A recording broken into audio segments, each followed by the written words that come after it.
Kami persilakan Prof. Ahmad Khairuddin untuk memberikan pemaparan pada pagi hari ini. Monggo, Prof. Assalamualaikum warahmatullahi wabarakatuh. Waalaikumsalam warahmatullahi wabarakatuh. Alhamdulillahi haqqa hamdih wa syukru lillahi haqqa syukrih wassalatu wassalamu ala rasul wa ala alihi wa sahbihi wa ba'du. Golden Habit Forum yang mengikuti acara pagi hari ini, wabil khusus Ustadz Gus Sukaca sebagai mentor Nine Golden Habit, kemudian bapak-bapak rektor yang kebetulan kolega kami yang sudah kenal, yaitu Rektor UM Papua Prof. Partino, kemudian Rektor UMKT Profesor Bambang, seorang inspirator yang luar biasa, kemudian Rektor UM Brau, Rektor Umri, kemudian beberapa pimpinan wilayah yang mungkin pernah bertemu, kemudian ibu dan bapak sekalian yang barangkali belum bersua, salam kenal dari kami, dari Banjarmasin, dari gambarnya ini dari depan kampus Universitas Muhammadiyah Banjarmasin. Saya mendapatkan kehormatan yang luar biasa dari Ustadz Agus Sukaca untuk bergabung pagi hari ini dan langsung diminta untuk menyampaikan sedikit sehubungan dengan tema yang diangkat. Didahului tadi oleh Ustadz Agus. Nah, itu sudah intinya, itu substansi dari persoalan bagaimana dalam kehidupan keluarga, bahwa semangat memberi itu adalah sesuatu yang luar biasa, dan itu yang sudah ditanamkan oleh Nabi kita Sallallahu Alaihi Wasallam sebagai contoh tauladan bagi kita. Sehingga dalam setiap kehidupan umat Islam, khususnya pada generasi sahabat itu, mereka mempunyai semangat untuk memberi. Semangat untuk memberi, bukan semangat untuk menuntut hak, tapi memberi apa yang harus diberi. Nah, termasuk juga di dalam keluarga. Nah, apabila seperti itu, tentu saja hubungan di dalam keluarga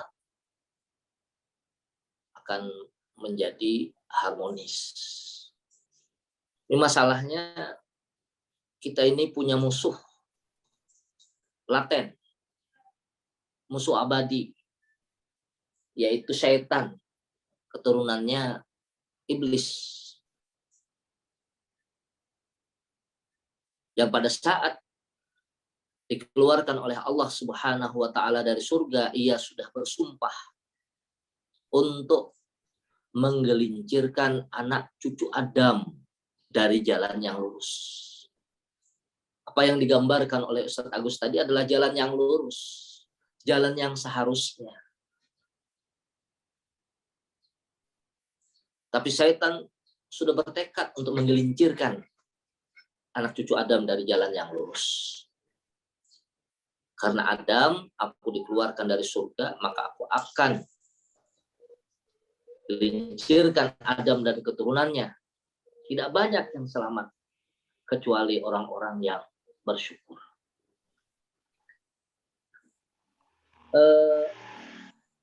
Dalam hadis diceritakan bahwa iblis yang tidak mau sujud kepada Adam itu membuat singgasananya di atas air. Kemudian ia menerima laporan harian dari anak buahnya. Kemudian laporan diantaranya ada yang bisa menggoda orang untuk tidak beriman. Karena memang yang pertama, iblis itu menggoda agar tidak beriman. biasa. Kemudian digoda dengan dosa besar. Ada yang berhasil membuat manusia berzina, biasa. Membunuh, biasa. Minum khamar, biasa. Artinya keberhasilan itu dianggap biasa oleh kakek moyangnya setan ini. Tapi pada saat ada yang melaporkan bahwasanya saya berhasil memisahkan pasangan suami istri, memisahkan sepasang suami istri dari ikatan perkawinan, artinya sepasang suami istri bercerai, maka setan yang melaporkan ini dipeluk oleh iblis dan diberikan mahkota kebesaran. Nah, kalau tidak salah seperti itu hadisnya. Nah, ini kan artinya musuh laten ini selalu saja berupaya untuk menggoda manusia, menggoda keluarga, menggoda suami, menggoda istri, menggoda ayah, menggoda ibu, menggoda anak-anak yang ada di dalam lingkungan keluarga itu. Agar suasana ideal, suasana harmonis, suasana sakinah, mawaddah, warhamah itu tidak terwujud. Dan ini dilakukan dengan taktik dan strategi setan yang memang sudah sangat mumpuni dengan cara-cara yang barangkali drastis ataupun pelan-pelan, tapi mempunyai goal yang jelas, memisahkan antara pasangan suami istri.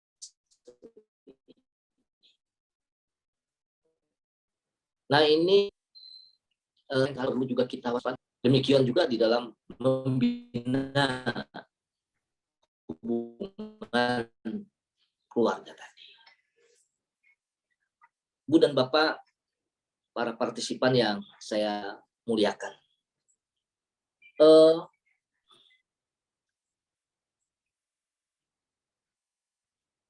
Di dalam manajemen, mungkin ini ya saya sekedar hanya menyampaikan saja. Mungkin dalam rumah tangga itu kita akan menemukan berbagai bentuk model rumah tangga. Ada keluarga yang tipenya seperti kuburan. Kita tahu semua yang namanya kuburan itu kan sepi. Nggak ada komunikasi. Saya tidak tahu ya, karena belum pernah mencoba ya. Nggak ada komunikasi. Dan kemudian yang namanya kuburan tetap di situ saja. Nah, sepi rumah itu. Ada juga mungkin model keluarga seperti keluarga pasar, umpamanya pasar. Nah, di pasar ini ada untung rugi. Ya, kalau di pasar kan orang jualan itu ada untung rugi. Interaksi yang dilakukan adalah dalam pendekatan untung dan rugi. Nah, tentu yang disampaikan oleh Ustadz Agus tadi, memberi bukan dalam pendekatan untung dan rugi. Memberi tak harap kembali. Tapi kalau manajemen pasar, ini tentu saja sudah masuk dalam salah satu perangkapnya iblis tadi. Kalau yang sepi tadi juga demikian. Kalau tidak ada komunikasi, wah itu payah. Jadi harus dijalin komunikasi yang baik. Antara suami, istri, anak, harus ada komunikasi. Kemudian yang pasar, jangan ada pendekatan untung rugi. Kalau saya memberi ini, apa untungnya untuk saya? Kalau istri memberi, apa untungnya untuk saya? Nah, ini kan manajemen pamrih. Kemudian ada juga manajemen sekolah. Nah, manajemen sekolah ini agak bagus. Ya, di situ ada guru, ada murid. Kemudian dalam pendekatan kalau di Jawa itu kan Tuturi Handayani, jadi memantau. Nah, ini manajemen yang seperti itu. Kemudian Kalau dalam Islam mungkin kita bisa menunjukkan manajemen masjid. Nah, manajemen masjid, bahwa dalam keluarga itu kalau kita ke masjid, di masjid itu dimulai dengan niat yang bagus. Membangunnya juga harus dengan niat yang bagus. Membangun rumah tangga, apa niatnya? Sebagaimana membangun masjid. La masjidun ussisa 'ala taqwa min awwal yaumin haqqu an taquma fih. Jadi masjid yang dibangun atas dasar untuk meningkatkan ketakwaan kepada Allah itu lebih berhak untuk kamu berdiri atas. Bukan masjid yang didirikan untuk bermegah-megah, bukan masjid yang dibangun atas landasan dirar. Niatnya bagus. Nah, kemudian di masjid ada imamnya, ada makmumnya. Nah, imam sebagaimana sudah jelaskan tadi, bahwa setiap orang itu adalah pemimpin. Wa kullu mur'in mas'ul an ra'iyatihi. Setiap yang diberikan tanggung jawab, dia bertanggung jawab atas apa yang dipimpinnya.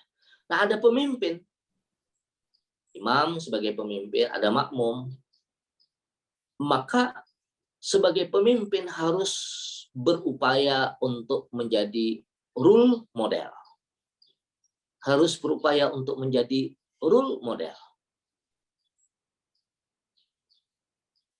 Seorang suami diupayakan menjadi role model bagi keluarganya.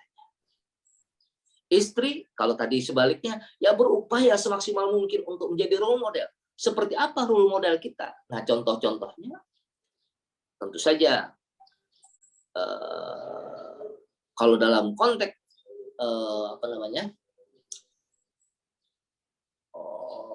karakter, banyak sekali karakter itu kan, mungkin ada 40 karakter.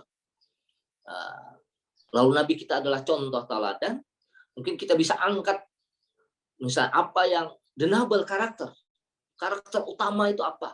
Nah, kita sebagai pemimpin harus menjadi role model, berupaya. Maka masing-masing anggota keluarga itu harus meningkatkan ilmunya, harus berupaya untuk meningkatkan ilmunya. Ayah meningkatkan ilmu, ibu meningkatkan ilmu, anak-anak meningkatkan ilmu. Karena dengan ilmu itu menjadi cahaya. Nah, setelah itu berusaha untuk meningkatkan amalnya.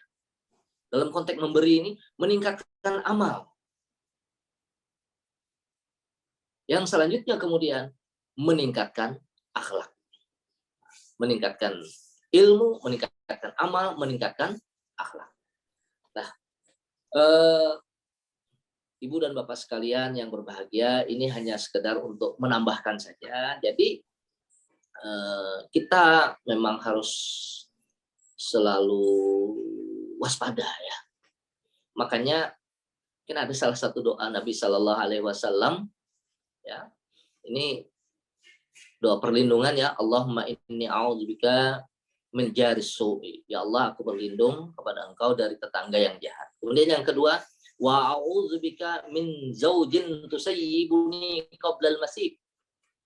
Ya Allah, aku berlindung kepada Engkau dari pasanganku yang menjadikan aku ubanan sebelum waktunya. Nah, ini. Jadi, kalau pasangan kita ubanan sebelum waktunya, berarti kita kurang memberi. Kita kurang memberi.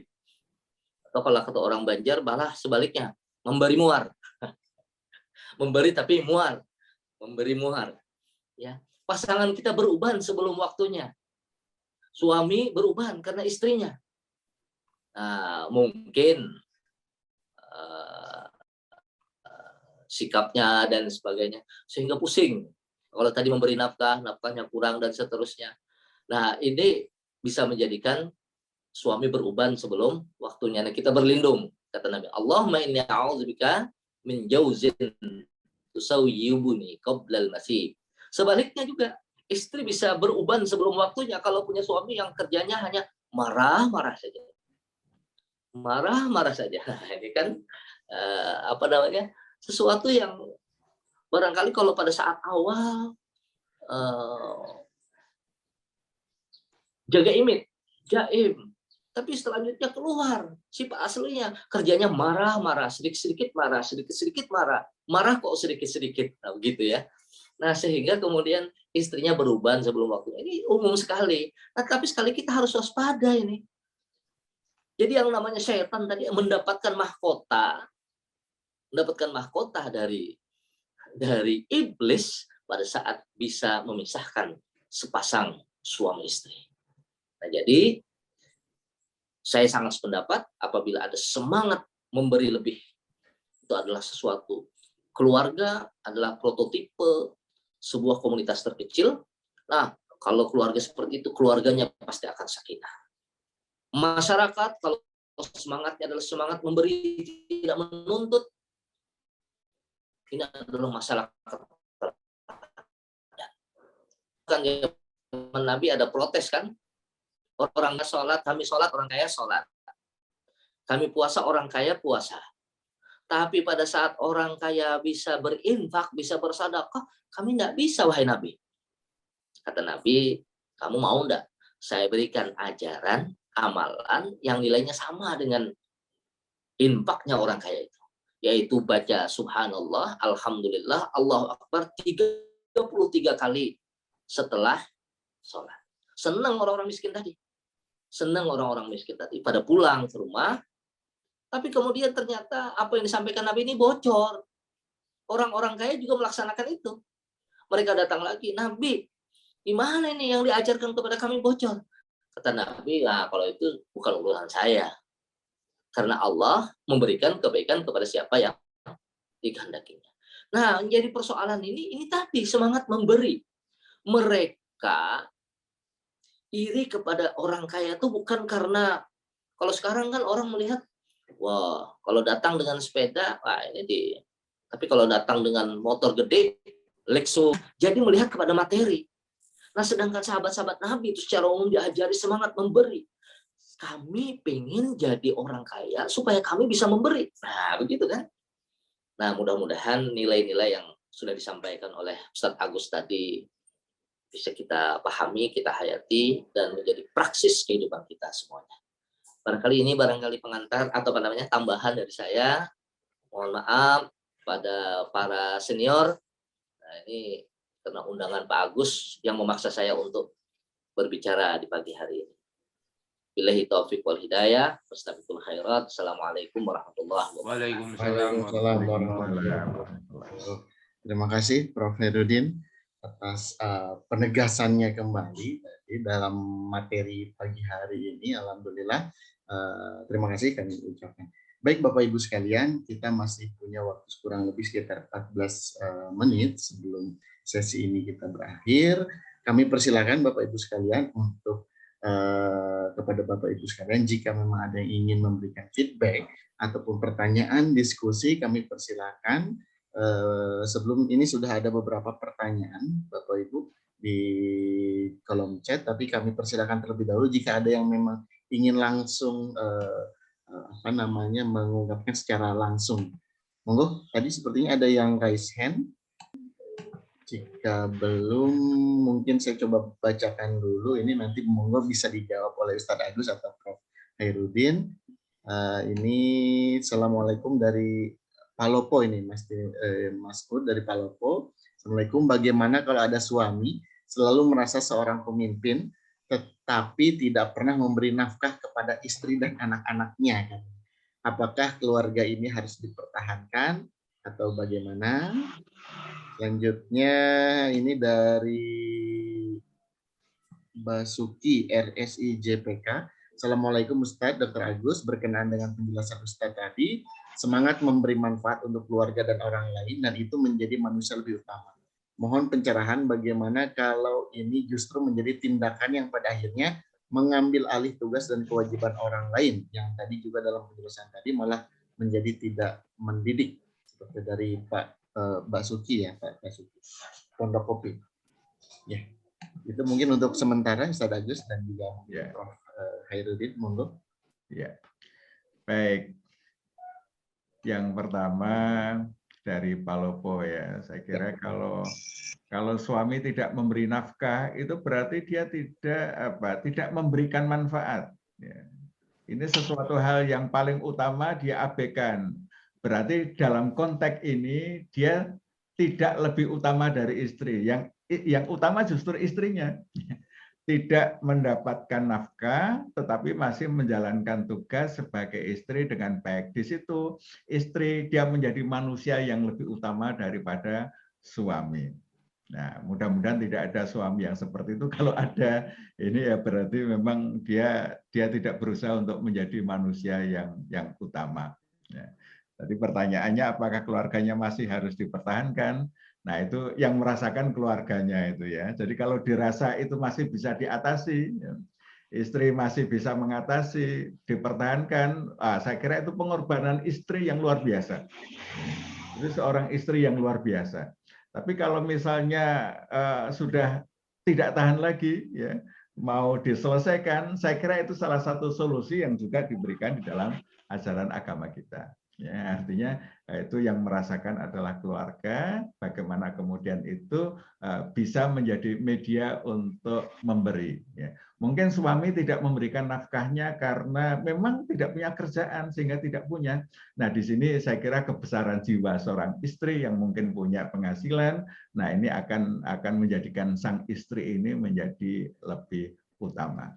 Tapi kalau tidak memberikan nafkahnya itu karena digunakan sendiri untuk foya-foya, untuk keperluan pribadi, nah ini bukan suami yang patut dipertahankan kalau seperti ini. Jadi dia lupa kewajibannya, ya, lupa kewajibannya, dan dia tidak menjadi manusia yang utama. Saya kira itu. Kemudian apa tadi yang kedua tadi, Mas Ewan? Dari Pak Basuki sepertinya. Terkait dengan akhirnya mengambil tugas dan kewajiban orang lain.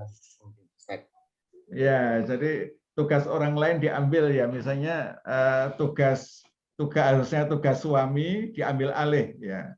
Suami tidak punya nafkah, ya. Kalau itu karena alasan syar'i, misalnya sakit, diambil alih, saya kira ini merupakan sebuah keutamaan. Ya, sebuah keutamaan. Mungkin punya suaminya sakit, kemudian tidak bisa berusaha, istri mengambil alih, mempertahankan keluarga, ini pengorbanan, dan di situ istri menjadi utama karena dia memberi lebih. Ya. Dan disitulah letak keutamaan seorang istri salah satunya. Tapi tadi yang kedua, kalau diambil alih karena suami abe, nah ini contoh yang tidak layak dipertahankan. Nah, kemudian juga ini kadang-kadang orang tua itu mengambil alih tugas-tugas anak, tidak dibagi. Semua diambil alih oleh orang tua. Nyuci baju orang tua, nyiapkan tas sekolah orang tua, urusan sepatu orang tua, semua orang tua. Ini mengambil alih yang menurut saya tidak mendidik, ya, tidak mendidik. Anak sejak kecil sudah diupayakan untuk menjalani tugasnya sendiri-sendiri secara mandiri. Urusan pribadi menjadi urusannya, kemudian apa manfaat yang dia berikan kepada orang tua, kepada anggota keluarga yang lain, nah itu yang perlu dididikkan kepada anak-anak kita. Saya kira ini dari saya, ya mungkin dari Prof. Herudin ada tambahan. Monggo Prof. Herudin, tambahan. Ya, tadi bagaimana kalau ketemu yang seperti itu ya? Ya, betul. Mungkin apa yang sudah dijelaskan oleh Pak Agus itu yang seharusnya. Tapi saya ingin menambahkan bahwa dalam keluarga itu kan sakinah, mawaddah, warahmah, dan amanah. Kalau kita sudah disatukan dalam sebuah keluarga itu amanah ini. Kebetulan ketemu istri yang bawel, gitu kan. Yang bawel, yang cerewet, yang pemarah. Nah, ini bagaimana ini? Nah, kan kalau dalam hadis seorang mukmin itu luar biasa. Pada saat mendapatkan nikmat dia bersyukur, pada saat mendapatkan musibah dia bersabar. Nah, dan Allah itu maha baik. Allah itu maha baik. Artinya pada saat kita mendapatkan sesuatu yang menyenangkan dan kemudian kita bersyukur, kita dapat pahala karena kebaikan itu. Tapi pada saat mendapatkan sesuatu yang tidak baik, kemudian kita sabar. Nah, tadi saya katakan, memang kalau suaminya pemarah, nah istrinya sabar, tidak memberi nafkah. Ini bagaimana ini? harusnya seperti itu, tapi sabar. Dari sabar itulah kemudian Allah memberikan pahala kepada kita. Nah, ini pendekatannya seperti itu lagi. Jadi kalau suaminya sudah memberi nafkah, si istrinya bersyukur, dia dapat pahala karena bersyukurnya itu. Suaminya tidak memberi nafkah, dia tetap sabar, karena ini adalah amanah perkawinan. Karena tadi saya mengatakan bahwa iblis itu pinginnya kita berpisah, dan itu dapat trofi. Nah, maka dia akan dapat pahala karena kesabarannya itu. Jadi Allah itu maha baik. Dalam keadaan bagaimanapun kita akan diberikan kebaikan. Nah, tapi ini mungkin mudah diucapkan, sulit dilaksanakan. Tetapi sekali lagi, iya kan, bawel, istrinya bawel. Wah, ini kalau saya sabar, saya bisa dapat pahala. Tanpa memberi uang dapat pahala. Coba. Istrinya marah-marah, tanpa memberi uang sudah dapat pahala karena kita sabar. Nah, tapi kalau misalnya dalam keadaan baik, supaya dapat pahala, kita kasih uang untuk beli baju, kita beli uang untuk beli ini, akhirnya istrinya baik-baik, kita dapat pahala karena memberikan haknya. Jadi dalam semua sisi sebenarnya ada potensi untuk mendapatkan pahala. Nah, maka saya tambah bahwa dalam kehidupan rumah tangga itu amanah. Kecuali pada saat misalnya ada hal yang tidak mungkin untuk bisa dipertahankan. Misalnya nusus. Ya, nusus. Nah, kalau nusus ini memang harus, sudah. Karena Allah sudah memerintahkan untuk itu. Tapi kalau tahan ya, bagaimana dipertahankan atau tidak? Kalau tahan, sabar, Anda dapat pahala karena sabarnya itu. Dan pahala orang sabar itu sangat besar sekali. Nah, tapi kalau tidak bisa dipertahankan, memang dalam Al-Quran ayat yang berhubungan dengan talak itu lengkap sekali. Ya, diberikan kesempatan, dan ulama kemudian membuat misalnya sigat taklik gitu ya. Di dalam KHI itu kan ada sigat taklik, apabila suami tidak ini maka boleh, dan istrinya tidak ridho. Nah, itu usaha ulama untuk kalau boleh itu. Tapi sekali dalam konteks akhlak, sabar, dan insya Allah akan berbuah manis bagi seorang yang sabar. Nah, ini denable karakter. Siapa yang sabar itu? Kita angkat misalnya dalam Al-Quran, Nabi Nuh adalah Nabi yang sabar. Dia berdakwah 950 tahun. Yang ikut cuma sedikit. Sabarnya itu. Nah, ini sabarnya saya ini belum apa-apa nih, cuma 4 tahun ini misalnya dapat cobaan yang kayak gini. Nabi Nuh itu istrinya, anaknya enggak taat sama dia, tapi dia sabar. Nah, kalau Nabi Ibrahim, Nabi karakternya apa? Patuh. Disuruh menyembelih anak saja. Nah, ini tetap patuh kepada suami misalnya. Wah, itu jadi pahalanya dari aspek kepatuhan. Nabi Musa misalnya tidak tinggi hati. Jadi misalnya karena tidak memberi nafkah, istri memberi nafkah, kemudian tinggi hati. Kamu itu yang beri nafkah saya saja. Tidak. Nabi Musa itu kalimillah. Nabi yang berdialog dengan Allah Subhanahu wa taala. Tapi pada saat disuruh untuk berdakwah kepada Firaun, apa kata Nabi Musa? Ya Allah, saya punya kekurangan, tolong angkat saudara saya karena dia lebih bagus cara bicaranya. Jadi tahu diri. Itu nabel karakter. Nah, Nabi Isa, Nabi kita Muhammad Sallallahu Alaihi Wasallam, dan seterusnya. Jadi saya kira apa yang disampaikan oleh Ustadz Agus itu sesuatu yang ideal, tapi pada saat ketemu sesuatu, tapi saya mengatakan dalam setiap sisi kita harus memegang bahwa kita punya amanah. Kemudian dalam setiap sisi kita mempunyai potensi untuk mendapatkan pahala dari Allah Subhanahu wa taala. Demikian, terima kasih. Luar biasa, Prof. Khairuddin memberikan penegasan tambahan tadi terkait dengan sikap kita dalam menghadapi segala kondisi yang ada yang berkaitan dengan pertanyaan tadi. Baik Bapak Ibu sekalian, kita sebenarnya masih ada 3 menit lagi. Ini apakah pertanyaan atau kita langsung close saja? Ustaz Agus? Ya, itu Dr. Joko mungkin bisa. Monggo Dr. Joko ada yang ingin disampaikan. Assalamualaikum warahmatullahi wabarakatuh. Waalaikumsalam warahmatullahi wabarakatuh. Ustadz Agus, Prof. Khairuddin. Gimana Ustadz? Prof. Khairuddin sehat ya, Bapak Ibu sekalian? Alhamdulillah. Saya kira saya tidak berpanjang lebar, Pak Ustadz Agus, Ustadz Khairuddin. Saya sangat setuju dengan apa yang disampaikan Ustadz Agus dan Prof. Khairuddin, bahwa ya tadi bagaimana kita mengelola rumah tangga khususnya, itu ya bagaimana masing-masing yang ada di dalam rumah itu bisa berperan sebagaimana seharusnya. Saya kira setuju, seorang suami harus memposisikan sebagai pemimpin.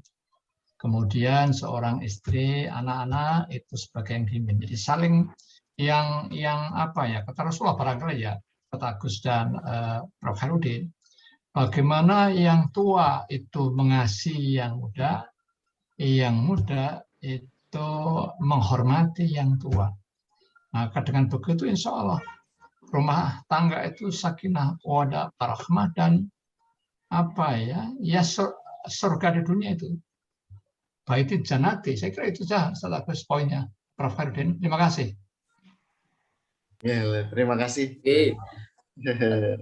Dr. Joko memberikan tambahan masukan, informasi, ilmu yang luar biasa tadi dari Dr. Joko. Baik Bapak Ibu sekalian, karena kita sudah waktu menunjukkan 7.30 waktu Indonesia Tengah ini, kita akhiri saja. Ya, mohon Ustaz Agus kita akhiri. Mohon maaf Bapak Ibu sekalian jika ada pertanyaan-pertanyaan yang belum sempat kami bacakan atau tersampaikan. Insya Allah mungkin nanti di kesempatan lain di episode selanjutnya kita akan kembali bertemu dan berdiskusi bersama-sama. Baik Bapak Ibu sekalian, kami ucapkan terima kasih atas partisipasi dan atensinya pada pagi hari ini. Mari sama-sama kita akhiri dengan melafazkan hamdalah bersama-sama. Alhamdulillahirabbil alamin. Ada Pak Irman ya. Assalamualaikum warahmatullahi wabarakatuh.